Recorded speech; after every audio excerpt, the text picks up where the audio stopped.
Before we jump into the show, I bought these M&Ms. These are actually from Thailand. Peanut M&Ms. Lina girl love. This is her favorite candy. It is. You can have this bag, and we'll talk about this coming up a little bit later on. We're celebrating this today. Oh, that's the craziest tease. Who cares about what you want to talk about now? I just want to talk about this. Let's eat a bust them open already. Anyway.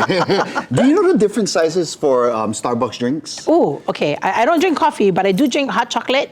So I'm gonna say there's a tall, The tall, a grande, a venti, and then there's like one like super big like Tricata, Trenta.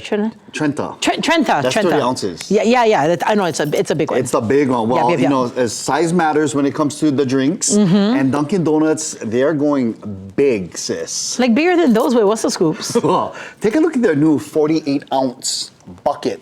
Take a look. Look at how huge this thing is. That's an actual bucket. It has like a handle like a bucket. I know, I love this. This is so, I don't know how she's fitting it in that She's not, she's resting it right on top of the, that's crazy. The buckets run between $8 to $12.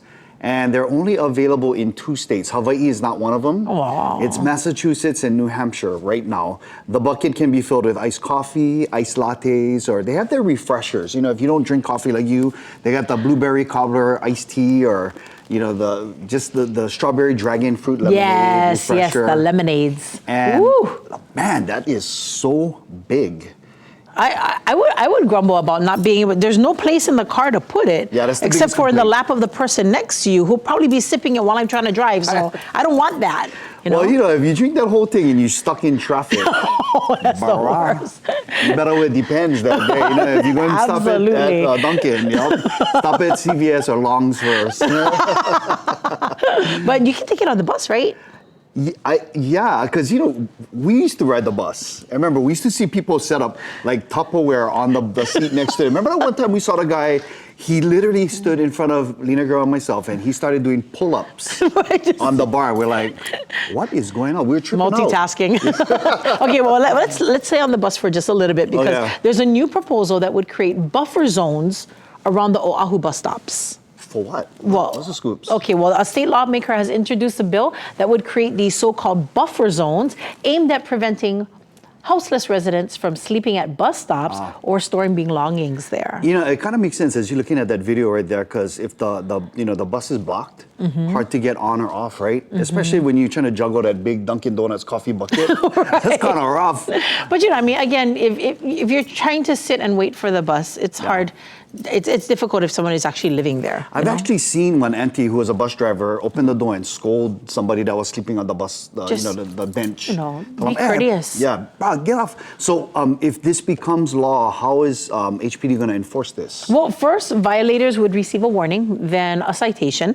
After repeated citations, police would go in and clear the area. That's interesting. Yeah, I know, because like I said, blocking the ingress and egress to the bus is an impediment, but some also, you know, might say it's a safety concern. That's right. And, you know, some might even consider it just being straight up rude, you know. But speaking of which, a new survey has revealed, let's talk about rude kind people, right? Rude kind things. A new survey has revealed what commuters on Japan's trains consider rude. And, you know, since more and more people are catching the rail or skyline, we wanted to share the top 3 with you, just so that we can kind of, you know, maybe incorporate that here on our skyline. Absolutely. Now, over 5,000 locals were surveyed, and here is what it was revealed. Number 3, spreading or crossing and spreading your legs. You know, like just, you know, taking up more room outside of your chair.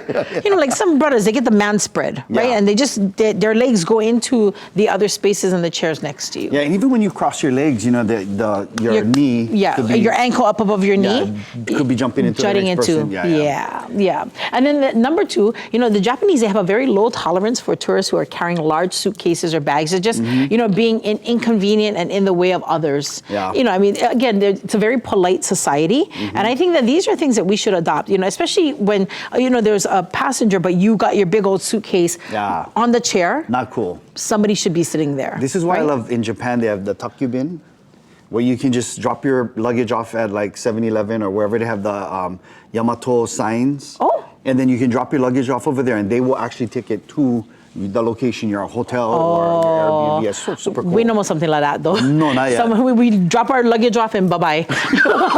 Sorry. But the number one thing that they have a problem with is noisy conversations and passengers that are just kind of messing around and bothering. They just sit quietly, getting from point A to point B, quiet, peaceful, life is good, right? Yes.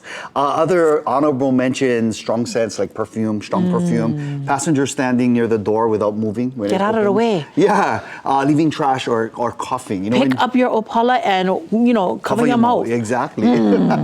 Although Lina girl's irritated, I'm going to give her these M&Ms Yes. pretty soon. All right, so what's the scoops with you? What do you think about all these things that we just talked about? Let us know. We want to hear from you. That's right. Send us an email at islandlifelive@kitv.com. Or, of course, you can always just head on over to our YouTube channel and click on KITV to leave that comment.